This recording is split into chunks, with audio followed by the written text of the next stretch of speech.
Remember when I said that a computer is a device that stores and processes data by performing calculations? Whether you're creating an artificial intelligence that can beat humans at chess, or something more simple like running a video game, the more computing power you have access to, the more you can accomplish.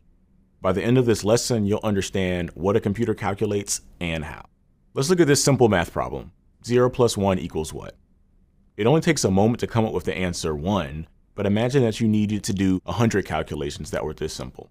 You could do it, and if you were careful, you might not make any mistakes. But what if you needed to do 1,000 of these calculations? How about 1,000,000? How about 1,000,000,000? This is exactly what a computer does. A computer simply compares ones and zeros, but millions or billions of times per second.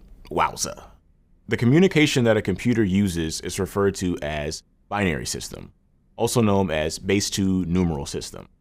This means that it only talks in ones and zeros. You may be thinking, okay, my computer only talks in ones and zeros, how do I communicate with it? Think of it like this. We use the letters of the alphabet to form words, and we give those words meaning. We use them to create sentences, paragraphs, and whole stories. The same thing applies to binary, except instead of A, B, C, and so on, we only have 0 and 1 to create words that we give meaning to. In computing terms, we group binary into 8 numbers, or bits. Technically, a bit is a binary digit. Historically, we use 8 bits because in the early days of computing, hardware utilized the base 2 numeral system to move bits around. 2 to the 8th numbers offered us a large enough range of values to do the computing we needed.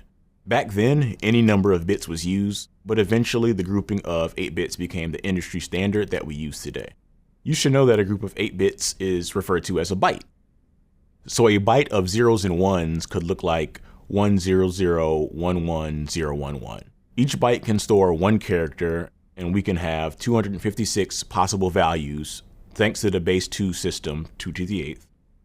In computer talk, this byte can mean something like the letter C. And this is how computer language is born. Let's make a quick table to translate something a computer might see into something we'd be able to recognize. What does the following translate to? Did you get hello? Pretty cool, right?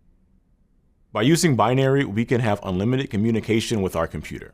Everything you see on your computer right now, whether it's a video, an image, text, or anything else, is nothing more than a 1 or a 0. It is important that you understand how binary works.